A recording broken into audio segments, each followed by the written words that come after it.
Good afternoon. My name is Archie McGowan. I'm one of the interventional radiologists here at Portsmouth Regional Hospital. I'm happy to have this chance to make a video. I want to talk to you guys about the new room we have here, which is our minimally invasive surgical suite in the radiology department. One of the challenges for interventional radiology is that people don't know who we are or what we do, and that's why we'd like to take this opportunity in this video to talk a little bit about what kind of procedures go on here. We use a variety of needles, wires, catheters, and other technical tools with image guidance in an effort to try to alleviate pain and suffering, like any physician would. Many of you have seen lumbar spines before. Basically, back pain is ubiquitous. I have it. Everyone gets it from living over 40 and walking on two legs. But it isn't always so clear, even on modern day imaging, what's causing the back pain. Most of us are going to have degenerative changes in the disc.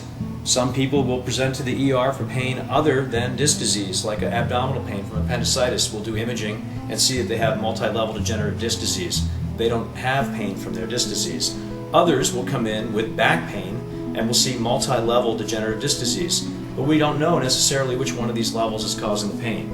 In that situation, we work closely with the neurosurgical staff to try to determine which level is most likely based on imaging and the history and physical, and then do selective injections to determine which nerves are causing the problem.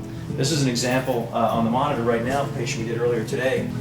This patient actually was a patient who, an elderly woman who is unfortunately stuck in a nursing home and can't stand up from pain related to her spinal fractures. And that decreased ambulation is a big risk for her. Once a person is no longer able to walk around and take care of themselves, things kind of go downhill. Deconditioning occurs, you're at risk for blood clots, these kinds of things. This patient's problem was determined by MRI to be representative of fractures of the L1 and L2 vertebral bodies, and when we did a physical exam, which is something we do here in radiology, although others might say we are more just x-ray doctors, we do see patients in consultation and do physical exams every day. It turned out her pain was relative to these levels. So a decision was made in concert with her primary care doctor to try to get rid of that pain by fixing the fracture with some bone cement. The first thing we do is use the fluoroscope to find the levels that are problematic, L1 and L2 in this case, and we sterilely prepare the back and position the patient to keep them comfortable. We give them medicines, usually one that's kind of like morphine and one that's kind of like Valium, so that everyone's comfortable and happy during the procedure. And then we cleanse the back, putting some numbing medicine, and put a subperiosteal injection of lidocaine in. We've done this on patients up to 100 years old. The next step is to move the larger caliber needles and ultimately the balloons into the vertebral bodies. That's a lateral picture showing the L1 and L2 level. An AP view with the balloons in place. This is something called a unipedicular approach, which is kind of the least invasive of the methods we use. And then finally, after we take the balloons down and mix up the bone cement, we apply that through the trocars. It takes about 10 minutes for the bone cement to set, and in 95% of patients who have pain on the basis of fracture, their pain will be either completely alleviated or alleviated at the point where they can resume their usual activities of daily living. So that's a fun case for us. The other case we did today, this is a patient who required, unfortunately, a gentleman who had a malignancy, in his case pancreatic cancer.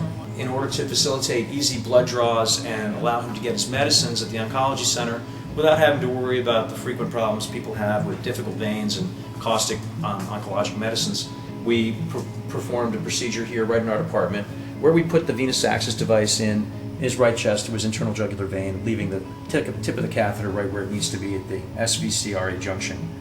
And this is a procedure patients also are, it's a gratifying procedure. Often, we're not curing cancer often by putting this in, but we're making people's lives a lot better.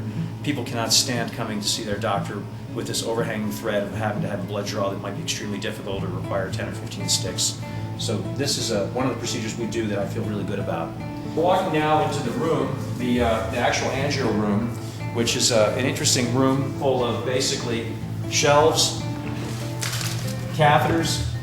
It's like Home Depot gone wild. We have every drawer opens up for every possible size of balloon or catheter. Catheters come in various shapes depending on what kind of blood vessel we're trying to get into.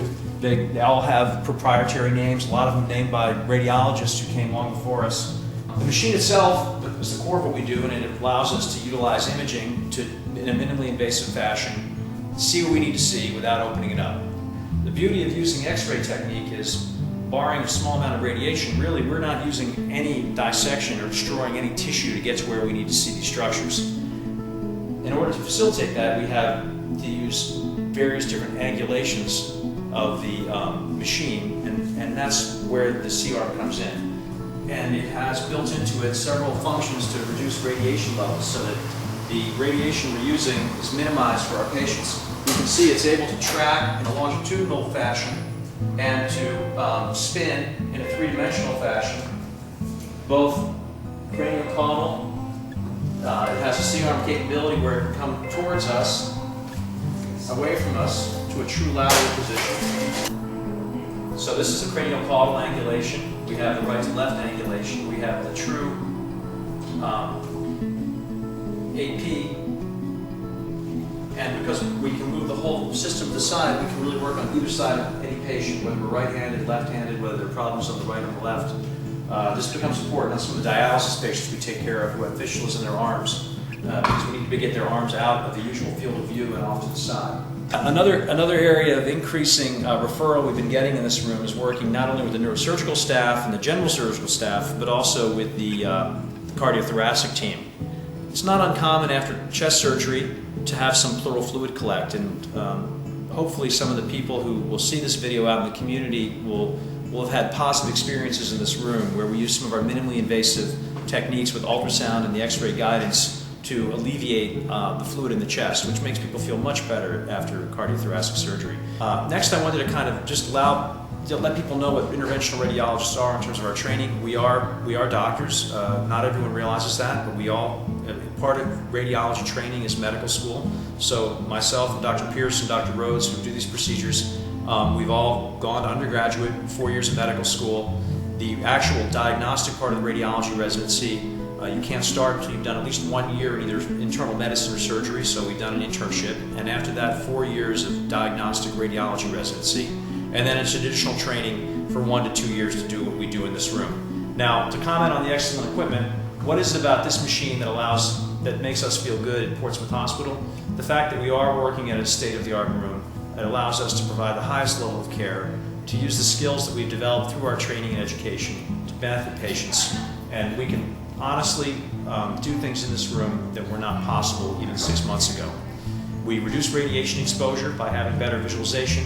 We can have more aggressive therapeutic attempts because we can see better than we could before. We can safely go places that we would have been afraid to previously go in terms of microcatheterization, whether it's an arterial AVM in the neck that may also supply the brain, or a meningioma in the head, which might have a brain blood supply next door, or just putting cement in a vertebral body to treat a fracture. But being able to really see those nuances of the pathology is the reason to have a machine like this. The fact that it saves me radiation doses makes me happy as well, but particularly for the community, if we can decrease the radiation exposure to people and provide the same or better care, it's a win-win all the way around.